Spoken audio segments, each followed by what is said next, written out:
"Where's Papa going with that axe?" asked Fern to her mother as they were setting the table for breakfast. "Out to the hog house," replied Mrs. Arabelle. "Some pigs were born last night." "I don't see why he needs an axe," continued Fern, who was only 8. "Well," said her mother, "one of the pigs is a runt. He's very small and weak. It'll never amount to anything. So your father's decided to do away with it." "Do away with it!" shrieked Fern. "You mean kill it, just because he's smaller than the others?" Mrs. Arabelle put a pitcher of cream on the table. "Don't yell, Fern," she said. "Your father's right. The pig will probably die anyway." Fern pushed the chair out of the way and ran outdoors. The grass was wet and the earth smelled of springtime. Fern's sneakers were sopping by the time she caught up with her father.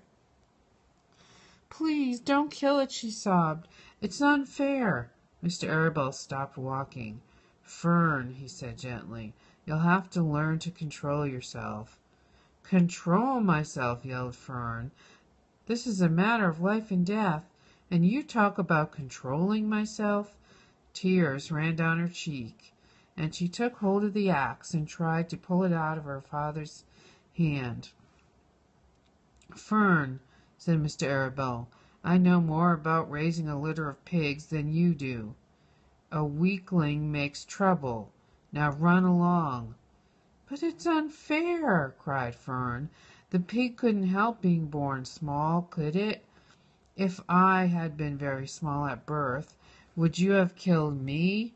Mr. Arabelle smiled. "Certainly not," he said, looking down at his daughter with love. "But this is different. A little girl is one thing, a little runty pig is another."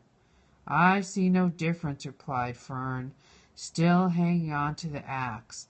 "This is the most terrible case of injustice I've ever heard of." A queer look came over John Arabelle's face. He seemed almost ready to cry himself. "All right," he said. "You go back to the house. I'll bring the runt when I come in. I'll let you start it on a bottle like a baby. Then you'll see what trouble a pig can be."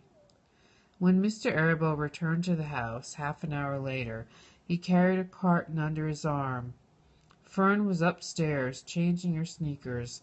The kitchen table was set for breakfast, and the room smelled of coffee, bacon, damp plaster, and wood smoke from the stove. "Put it on her chair," said Mrs. Arabelle. Mr. Arabelle set the carton down at Fern's place.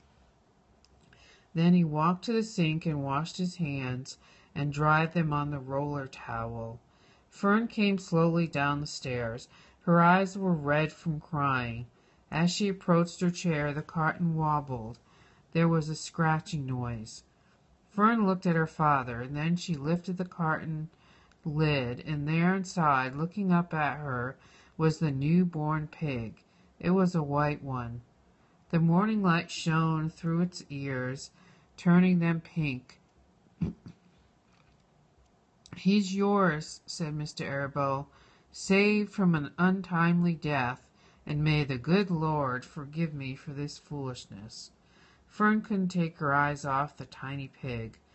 "Oh," she whispered, "oh, look at him. He's absolutely perfect." She closed the carton carefully. First she kissed her father, then she kissed her mother, then she opened the lid again and lifted the pig out and held it against her cheek. At this moment her brother Avery came into the room. Avery was 10. He was heavily armed, an air rifle in one hand and a wooden dagger in the other. "What's that?" he demanded. "What's Fern got?" "She's got a guest for breakfast," said Mrs. Arabelle. "Wash your hands and face, Avery." "Let's see it," said Avery, setting his gun down. "You call that miserable thing a pig? That's a fine specimen of pig. It's no bigger than a white rat." "Wash up and eat your breakfast, Avery," said his mother. "The school bus will be here in half an hour." "Can I have a pig too, Pop?" asked Avery. "No, I only distribute pigs to early risers," said Mr. Arabelle. Fern was up at daylight, trying to rid the world of injustice. As a result, she now has a pig. A small one, to be sure, but nevertheless a pig. It just shows you what can happen if a person gets out of bed promptly. Let's eat. But Fern couldn't eat until her pig had a drink of milk. Mrs. Arable found a baby's nursing bottle and a rubber nipple. She poured warm milk into the bottle and fitted the nipple over the top. She handed it to Fern. "Give him his breakfast," she said. A minute later, Fern was seated on the floor in the corner of the kitchen with her infant between her knees, teaching it to suck from the bottle. The pig, though tiny, had a good appetite and caught on quickly. The school bus honked from the road. "Run!" commanded Mrs. Arable, taking the pig from Fern and slipping a doughnut into her hand. Avery grabbed his gun and another doughnut. The children ran out of the room and climbed into the bus. Fern took no notice of the others in the bus. She just sat and stared out the window, thinking what a blissful world it was, and how lucky she was to have entire charge of a pig.